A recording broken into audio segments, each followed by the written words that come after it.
Hey everyone, it's Philippa from Nurtured Fitness, and joining me today is Dr Aileen Traves. She's GP, mum, and one of my awesome Kangaroo clients. And today we're going to have a quick chat to you about what to expect at your postnatal checkup.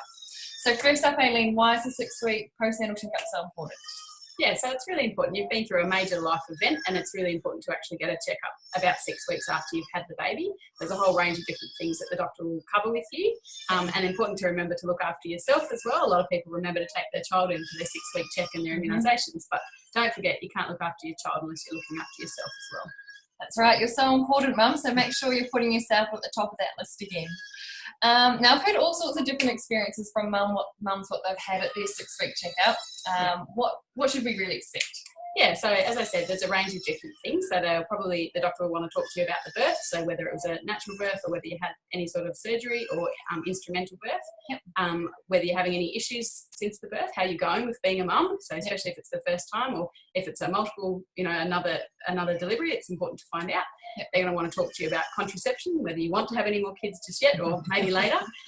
6 weeks seems so soon. I know. Also just talking to you about feeding, so how you're going with feeding your child, whether that's through formula or through breastfeeding, and particularly if you're breastfeeding, how you're going with your breast health as well. And also thinking about whether you might be due for a pap smear as well. If you are due for that and it's a bit uncomfortable still, it's important not to let that put you off going. So don't let that be a reason not to go. We can always do that a bit later down the track if you're not ready to do that at the 6-week check. And also just to have a quick chat about your mood as well and how you're going, looking for any signs of depression or anxiety, which can be quite common after you've had a baby. Yeah, awesome. So are there any sort of particular questions you think we should ask?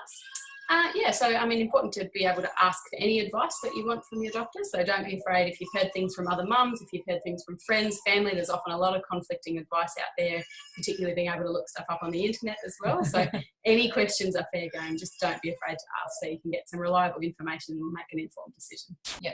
Great. Now, I always ask my mums to get the all clear from their GP before they start exercising.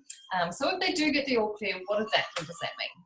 Yeah, so basically it's important to realise that you've been through a huge change in your body, so you're probably not going to be able to get back into the same level of exercise that you were doing right before you had the baby. So building up to that is fine, but just taking it easy, remembering it's a slow progression up through the stages. Starting out with some basic walking and things like that is important. And just getting back into it slowly, but making sure you do stay nice and fit and active. Definitely. So looking after yourselves, progressing it slowly, and also ask your GP if they can check your abdominal separation as well. It's a good thing just to keep an eye on, so we can give you some alternative exercises to do as well. Now, is there any extra special care mums who've had Caesars should take? Yeah, so if you've had a caesarean, obviously you've got a wound on your abdomen, so you need to be really careful with the wound care. So you want to keep it dry, make sure it's not getting infected. Things like swimming should be avoided just because it's hard to keep it dry just for the 6 weeks. Also thinking about getting up and down safely, so making sure you roll onto your side and you're not using your abdominal muscles to get up until you've actually got to the 6-week check. You tend to find you feel pretty good around the 4 to 5 week mark, so just not pushing it until you've given your body the 6 weeks to really recover. Definitely. So we normally start exercise with caesarean mums. It's a little bit delayed from what we do with mums who've had vaginal birth, just so you don't do any risk of hurting yourself or doing any permanent damage. So pelvic floor is another big focus, especially in kangaroo training. Are there any signs or symptoms mums should look out for that maybe they should go back and chat to their GP about? Yeah, so any sort of leaking, so whether it's from your bladder or your bowel, it's really important that you actually notice that. So specifically if you have any leaking when you're jumping, sneezing, walking, or just unexpected times that you might not have had it before. Really important to actually go and talk to someone about that. There are exercises that you can do. You can also be referred to see somebody who specialises in that area. And you might not necessarily need surgery for it. It's often able to be rehabilitated with exercising the muscles there too. Definitely. I saw a physio after my first birth, and it only takes 1 or 2 appointments, and then just to help you cue and to do it right. And to make sure you're doing the exercises correctly is important. Big thing. And so you've been doing Kangaroo with us for a few months now. Would you recommend it to other mums, and what sort of results have you had? Yeah, absolutely. So I've really enjoyed having the opportunity to exercise with my baby, which is important to me.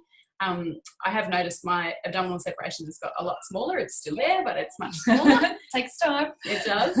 And also just my general fitness has improved. Plus the fact that I actually think my pelvic floor is better now than it was before. Because you're doing it? Yes. Hardest thing's remembering to do it. That's right. Awesome. Well, thanks so much for your time. And just remember, if you've got any questions, please go back to your GP. No silly questions are involved. And we'll see you next time. Bye.